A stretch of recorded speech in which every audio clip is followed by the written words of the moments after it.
My name is Bill Irwin. I'm 36 years old, and I own my own business, a building contractor. My business is not big, just 4 employees, including an accountant and an old barn that stores equipment, building materials, and a small office.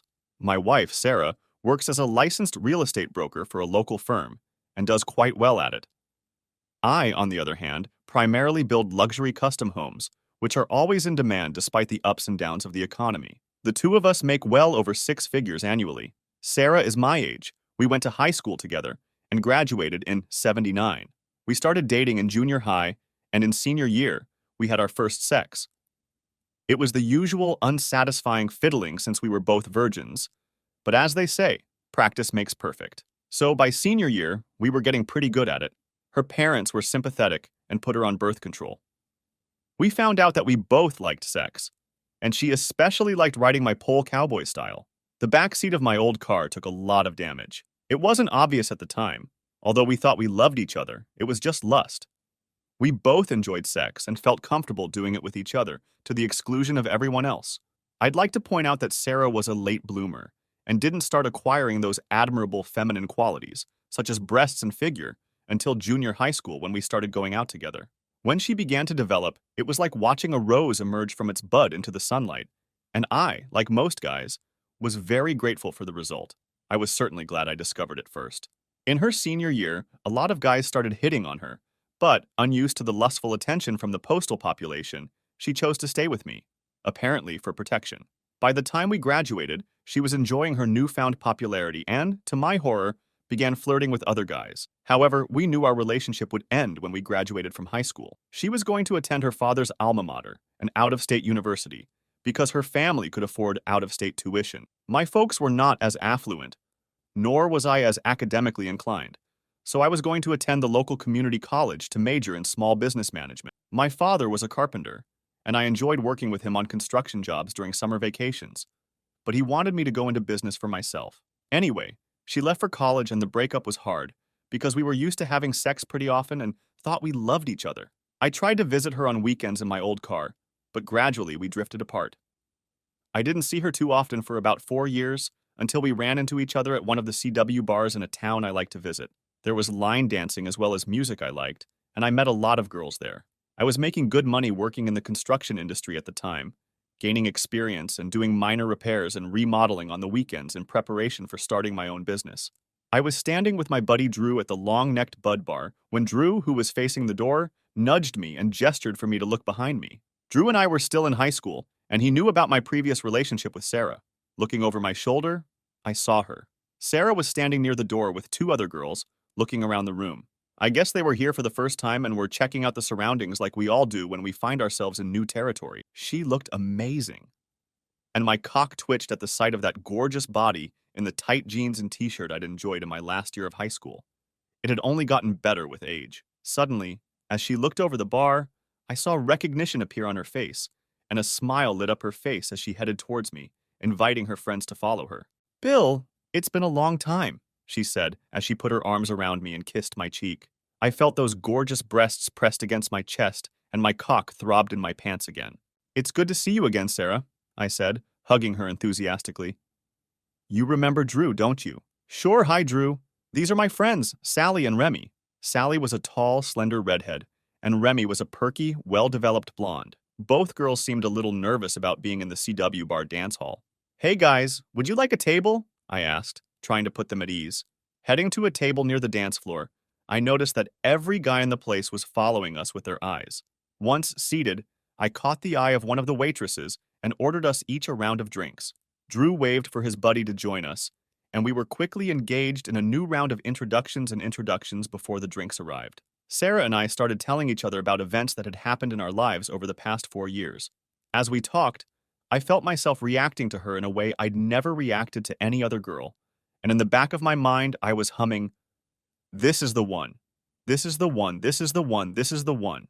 I think she heard it too, because she put her hand on my arm and didn't let go as we talked. I learned that she had just graduated and had taken a job with one of the big real estate firms in town. She was in a training program and hoped to get her license within the next year. Sally and Remy were friends from college and were visiting for the weekend. Sally admitted that this was their first time at the CW bar, but they had heard it was a good place to meet guys and decided to give it a try. Squeezing my hand and looking into my eyes, she told me, "I'm glad we decided to come here." "I'm just as glad, Sarah," I replied. The rest of the evening we danced and talked. Other guys tried to cut in, but she just told them no and stayed next to me, holding hands if we weren't dancing. It was obvious that we were about to become a couple.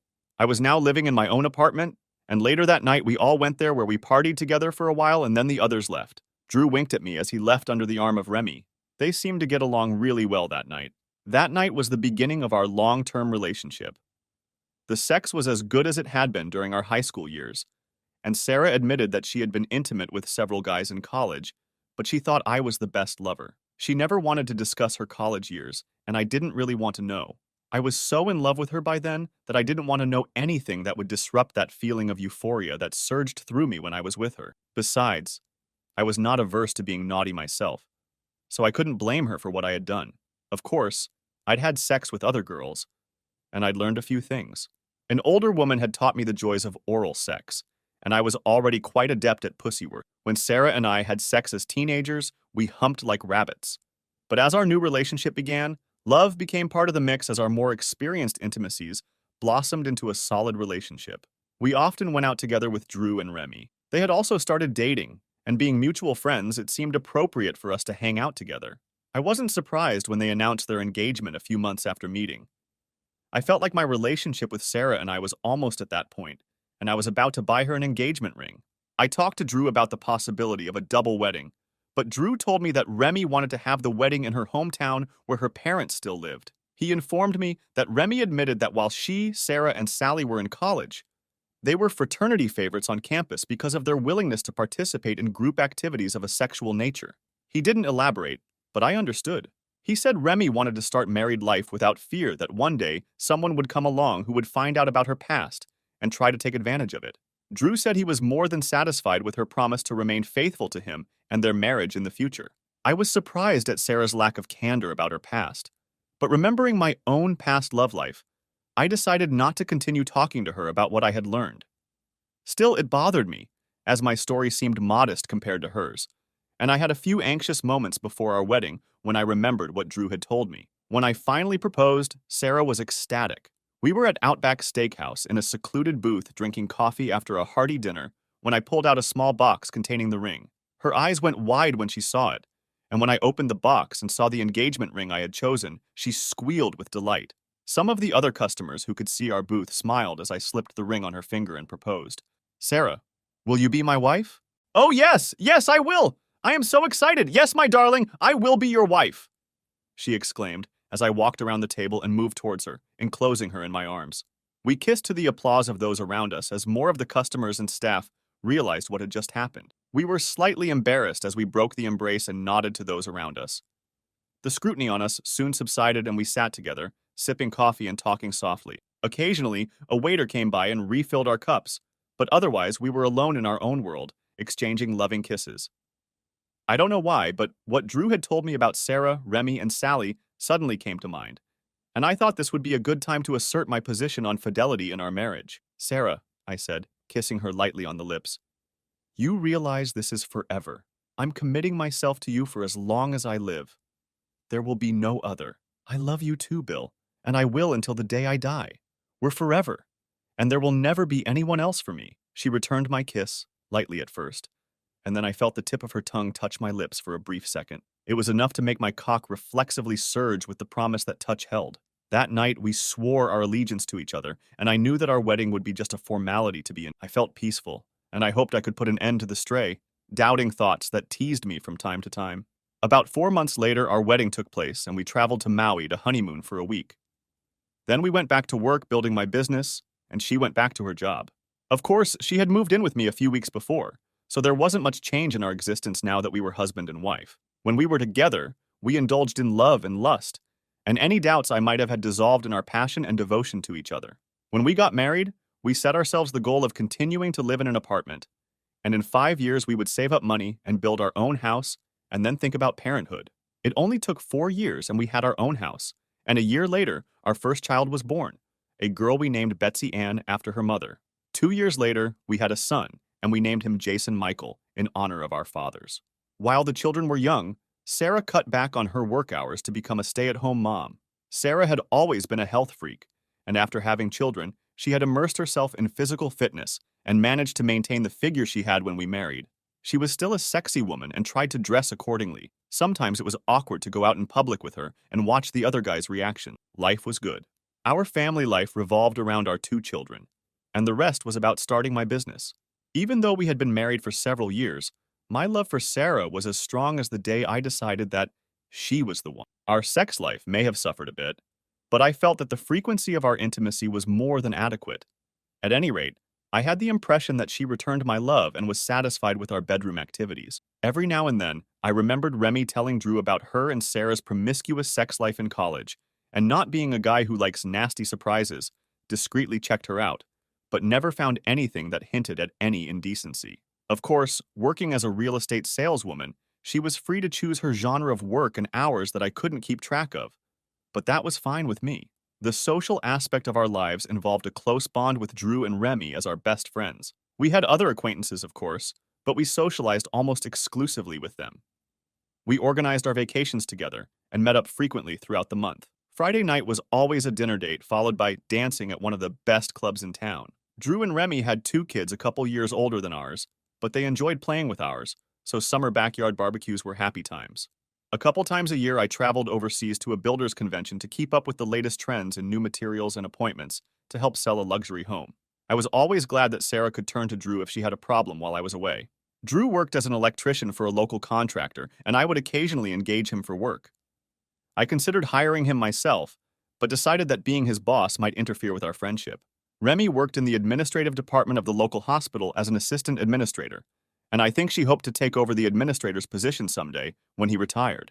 She was a very smart woman, and I thought how lucky Drew was to have married her, even though she had put on a few pounds after having children. Near the age of 30, Sarah started hinting that she wanted to go off the birth control pill, and since we had decided that we weren't going to have any more children, one of us should fix ourselves so that pregnancy wouldn't bother us anymore. Besides, she said, I'm constantly worried about the long-term effects of taking them. And Remy told me that Drew had a vasectomy and feels much better without taking them. Okay, honey. I have to go to a builder's convention in Omaha City next week. I'll think about it and give you an answer when I get back. My buddy Drew did it. I'll have to talk to him and see what's what. Before we go to the convention, I thought, thank you, Bill. I'll really appreciate your understanding. Tonight, I'll show you how much I appreciate it. And she did. A couple days later, I had a chance to talk to Drew about his vasectomy, and after listening to him and his experience, I decided that I would go ahead and have it done as well. I didn't tell Sarah, however. Since it was such a simple outpatient procedure, I would surprise Sarah and have it done while I was at the convention. With that thought in mind, I said goodbye to my family a few days later and headed to Omaha for a convention. Sarah was a little worried as she didn't like sleeping alone, but we calmed each other down by saying, "Love you," kissed goodbye, and I left. In Omaha, I looked through the yellow pages in my hotel room and found a doctor who advertised a quick, painless, scalpel-free vasectomy and called his office. I was encouraged that he had an appointment available for the next day, which would be for an initial exam. When I explained that I was only in town for a couple days and was doing this as a surprise for my wife, the receptionist assured me that if everything went well at the initial appointment, she could schedule me for the procedure the next day. This sounded satisfactory, and I made an appointment for the next morning. I went to bed that night in good spirits, even after my late-night phone call to Sarah had gone well, and thought how happy she would be when she could stop taking birth control pills. I didn't sleep well that night, thinking about surgery, and after a light breakfast I went to the doctor's office, which was in a medical office complex nearby. After filling out all the forms, including my medical history, a nurse measured my blood pressure, weighed me and took a blood sample, and then after a short wait, the doctor entered the small exam room. He was an older gentleman who understood my nervousness and immediately put me at ease, explaining that the procedure was very simple and I would be given a local anesthetic, making it relatively painless. Drew told me roughly the same thing, but I was still a little nervous that someone would be handling my most sensitive and valuable appendage, but decided to take the risk anyway. He told me that it was common for patients to submit a spermogram before surgery to have a baseline for comparison later, so he needed me to submit a sample before I left the office. I wasn't expecting this, indeed. I had never given it much thought, but his nurse seemed to be serious about it as she took me into a small room, handed me a sample bottle, and said as I entered, You'll find everything you need here. Then closed the door, leaving me isolated inside. Looking around the room, I saw a small TV with DVD capability, a stack of DVDs, various men's magazines, and a lazy boy chair. With the help of a Playboy hottie who looked like Sarah, I quickly accomplished my goal and, leaving the sample bottle on the designated shelf, returned to the exam room. The doctor returned to me a few minutes later and informed me that there was a lab in the medical complex and he would have them expedite the analysis of my blood and semen samples. He asked me to leave a phone number where I could be reached, but if I didn't hear from him, I should come to his office for a procedure the next morning. I left my cell phone number with the nurse and headed to the conference center. Later in the afternoon, I received a call on my cell phone from the doctor that made me very upset. After introducing himself, the doctor told me about the results of my semen analysis. Mr. Irwin, I have to tell you that your test results are negative. You do not need a vasectomy since you are already infertile. You are not producing sperm in sufficient quantities for you to have a chance of producing children. Needless to say, I was shocked for a few moments before I could respond. How can that be? According to the medical history you filled out, you had mumps as a child. That could be the cause of your condition. I remember that it was only a mild case of the disease. Would that have been enough to render me infertile? I can't say, Mr. Irwin, but you can confirm our findings with your doctor when you get home. In the meantime, I've canceled your appointment for tomorrow, as I don't think surgery makes sense in your case. Let us know if there is anything more we can do for you. Thank you, doctor. I hung up the phone, my mind still a swirl of confused thoughts. And then it hit me. If I was infertile, who was Betsy and Jason's father? Before I did anything, I had to get home and make sure I was infertile. I didn't want to make a mistake that would destroy my family. Knowing I couldn't work until I got confirmation, I immediately called and changed my plane reservations to go home tonight. I arrived at our home airport around 9:30 that evening, picked up my car in the parking lot, and checked into a nearby motel. After calming down, I did some thinking and strategizing and decided not to go home until I confirmed my infertility. If I went home sooner, I would have to explain the reason why, and I didn't want to arouse Sarah's suspicions until I was sure. The next day, I went to the local clinic and had my sperm tested. I didn't want to resort to our family doctor in case word got out to Sarah somehow. After going through the registration process, I was given another sample bottle and escorted to a room where I finally relieved myself by taking a sufficient sample. The clinic told me that it usually takes 2 days to get the results, and I said I would pay extra to speed up the process. I was told that the sample was being analyzed at a lab a few miles away, but if I wanted, they could forward it and get the results the next day. I asked them to act as quickly as possible and gave them my cell phone number, strictly stating that I could only be contacted on it. I had to return the next day to collect the test results and pay the bill. I spent the rest of the day in my motel room to minimize the likelihood of being noticed by friends or acquaintances who might mention it to Sarah. I had dinner at the diner next door, and when it got dark, I decided to see what Sarah was up to while she thought I was out of town. I thought about what Remy had told Drew about her and Sarah's college years, and wondered if that had affected what had happened with Sarah. Maybe she'd gotten bored with our marital lovemaking and decided to expand it. Having had a taste of wild sex in college, she couldn't forget it anymore. I drove up to our house and parked on the street to watch who was coming and going. The sky was threatening, and lightning could be seen in the distance. From the direction of the wind, it looked like it was headed this way. I usually called around 7 in the evening when I was out of town, and I was about to call my cell phone at the usual time when I saw Drew's car pull up in my driveway. I couldn't see who was driving, but I assumed it was Drew. I wondered what had happened that she had to call him. But then I saw the garage door go up, and he pulled into my parking space. I watched the garage door close behind him with a growing certainty that my best friend had been cheating on me for years. Before I let my rage build, I should have known for sure. I would try not to judge him until I knew for sure. But something in my life was seriously wrong, and I felt like I was getting closer to figuring it out. Was Drew the father of my children? I would have to establish paternity if it was confirmed that I was infertile, so I had to be careful about that until I was sure. Before I made any move, I thought it best to end the conversation at 7 p.m. So I called home. Sarah answered almost immediately. "Hi, honey. You're just in time. How are you?" Trying to keep my voice normal, I replied. "Things are going pretty well. I haven't seen a lot of new stuff, but I've been able to deal with the new tile, which looks interesting. Bring me a sample if it looks good. I'm thinking of remodeling the guest bathroom." "Good. How's it going in there?" "Great. The kids are at my parents' house for the night. They wanted to take them with them for the night. It must be very lonely out there by yourself. Are you nervous?" I had to do some digging because I knew Drew was in there. No, I'll set off the security alarm and everything will be fine. I wish you were here, but I think I hear thunder. Sleep well in this lonely bed. I'll talk to you tomorrow night. Bye. Interrupting her, I wondered if she had noticed or that I hadn't told her, I love you. I had to be careful until I got confirmation of my infertility the next day.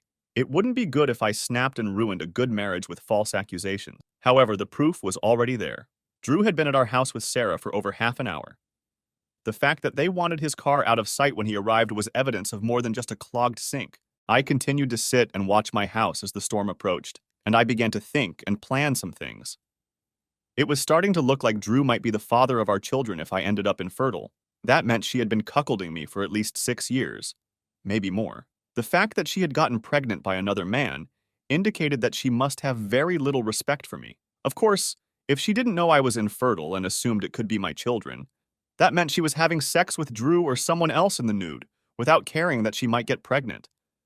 And that was just as disrespectful as the first option, so there was no way our marriage was going to survive. The funny thing is, I never noticed this disrespect during our years of marriage, and either she was a very good actress, or she really loved me, but could separate from that love and have sex with someone else, and even risk getting pregnant by them. If the test shows that I'm infertile, I should take DNA samples from Betsy and Jason and compare them to my DNA and Drew's. I'll have to get his sample somehow. With the information from these tests, I will be able to confront Sarah and possibly get answers as to why. I need this to consummate my marriage. It had been 2 hours since I'd seen Drew enter our house, and the rain was starting to intensify as the storm approached. I realized it was time to make a choice. Do I go into the house and confront Sarah and Drew, or wait for the test results? I decided to go and wait for the test results, but so far the evidence just seemed to be killer. Besides, I really wanted to pee, but I couldn't see anything that could save our marriage. She cuckolded me for years and gave me her lover's children to raise. Tomorrow, I would check my sperm test results and take action if they confirmed my inability to fertilize. Waiting for the DNA testing of the children was useless.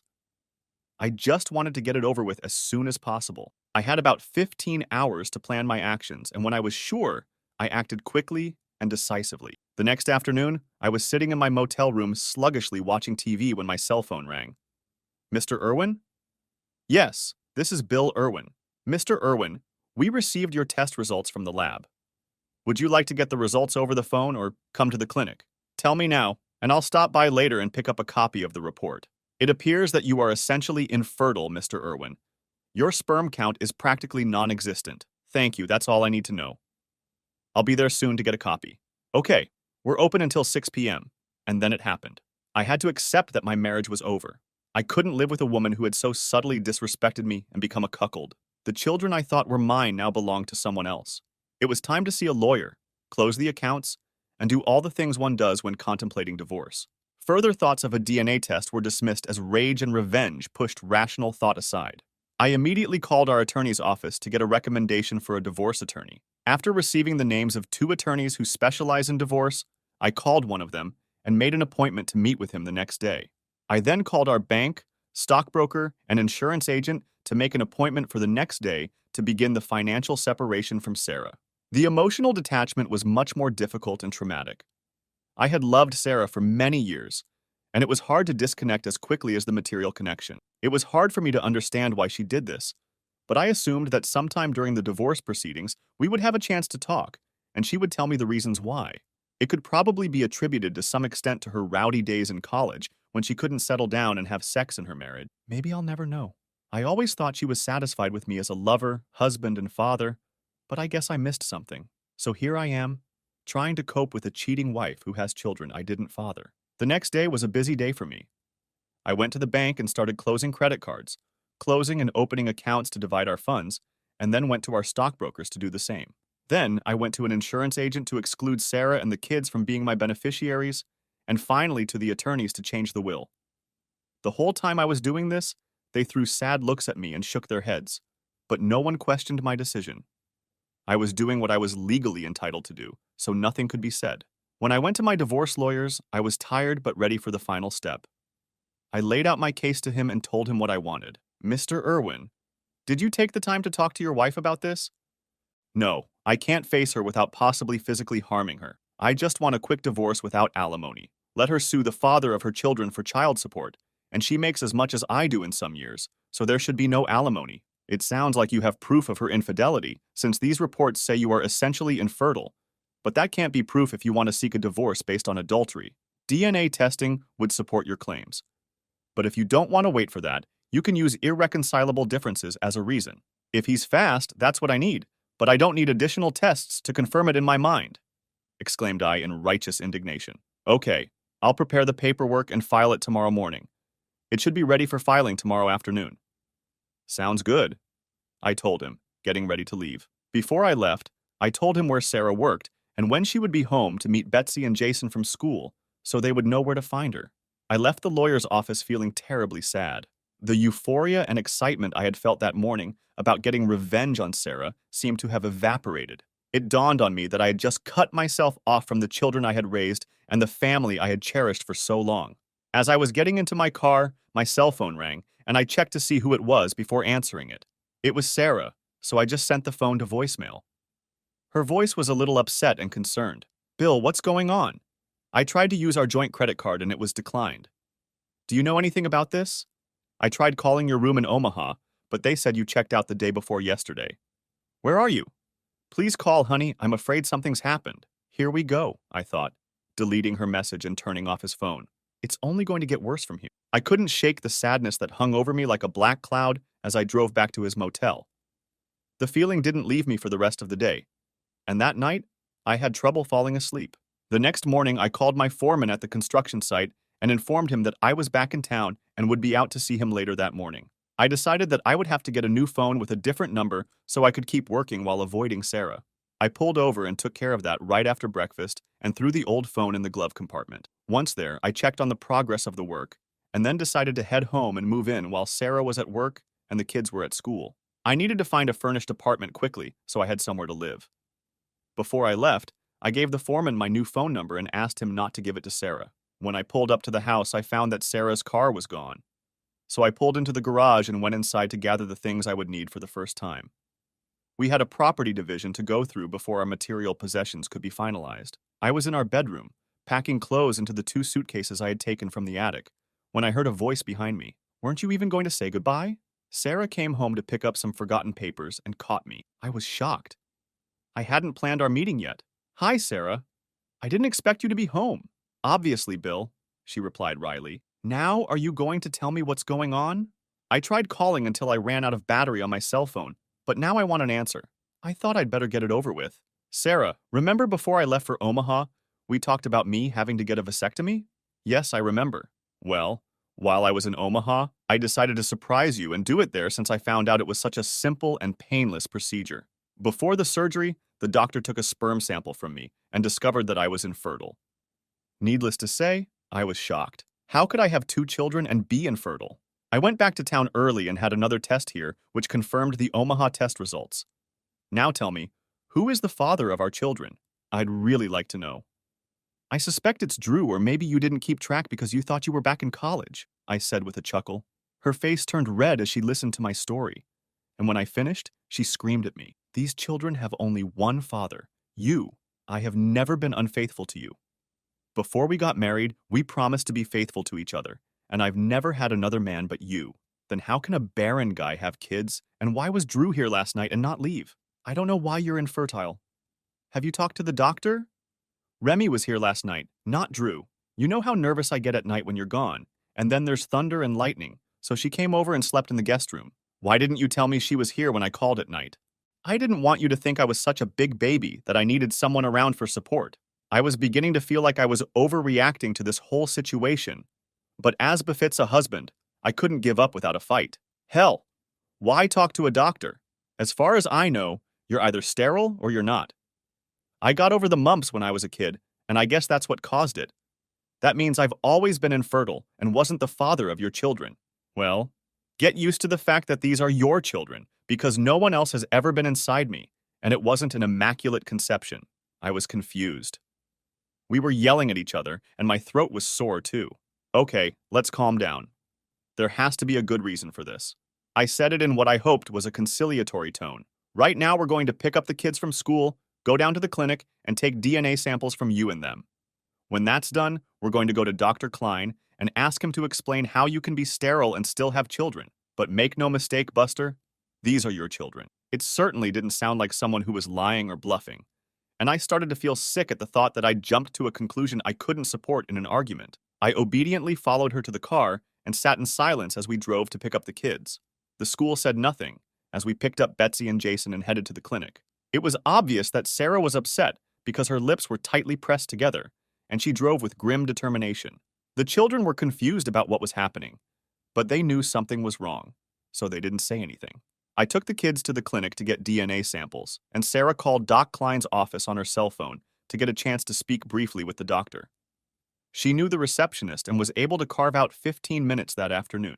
The clinic told me that the test results wouldn't be ready until 2 days later, but I was beginning to think that it would be a foregone conclusion that Betsy and Jason were mine. As I studied them, I noticed a very distinct family resemblance that I hadn't paid much attention to before. After dropping the kids off at school, we drove to my house without speaking. I wanted to say something, but she just said we'd talk when we got home. Things were starting to look pretty grim, and I was going to be the one to blame, even though I felt like I had behaved appropriately under the circumstances. If only she hadn't been so sure the kids were mine. When we got home, she parked the car in the driveway and left it there. I followed her into the house, but did not say anything, as I did not want to stir up unnecessary talk until the matter was resolved. "We need to talk," she stated emphatically and headed for the kitchen. Sitting down at the table facing each other, she began. "Bill, do you want a divorce?" I thought for a moment before answering. If it turns out the kids aren't mine and you've been unfaithful to me, then the answer is yes. But at the same time, if it turns out to be a terrible mistake, then no, I don't want a divorce. That sounds fair.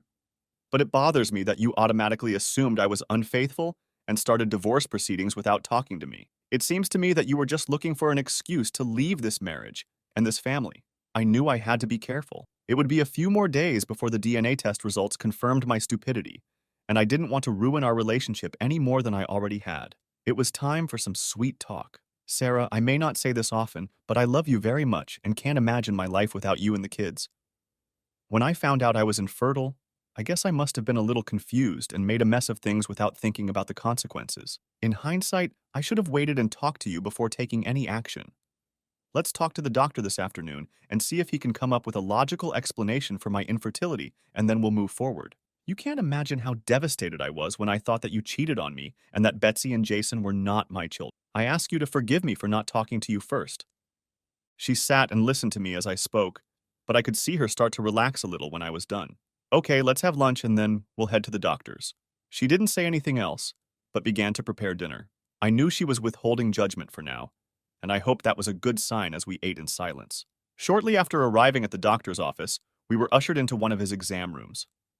When the doctor joined us, I told him that I had learned that I was infertile and showed him the results of my semen analysis. I then told him that my wife claimed that I was the father of our children. He took a quick look at the test results and then looked at my medical records. If you are the father of your children, there must have been some event or disease after they were born that affected sperm production, the doctor noted. Do you remember any incidents that may have affected your testicles since then? Suddenly, Sarah spoke up. Remember last summer when you were playing softball with your team from work? You were playing shortstop and they threw you a ball that bounced unluckily and hit you right in the crotch. You weren't wearing a heel pad, and you were in pain in your groin for a week afterward. I tried to talk you into going to the doctor, but you wouldn't go. I suddenly remembered the incident and was immediately stunned that I hadn't thought of it during everything that had happened in the past few days. Oh my God, that could have been it. I didn't even think about it. What a stupid asshole I am. Could that have caused my problem, Doc?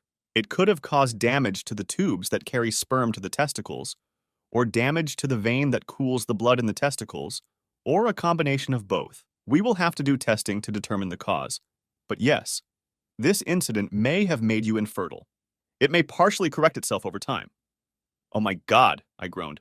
What have I done? Sarah just sat there looking at me. Epilogue.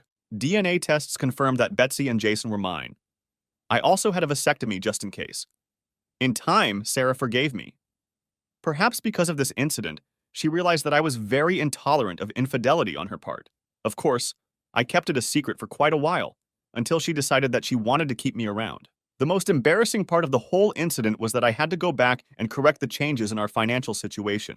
I think some of the ladies at the bank and insurance office guessed why I wanted to get our accounts back to the way they were, and couldn't resist a satisfied smirk. The only thing I'm really thankful for is not voicing my suspicions to my buddy Drew. I can only hope that Sarah never tells Remy what I did.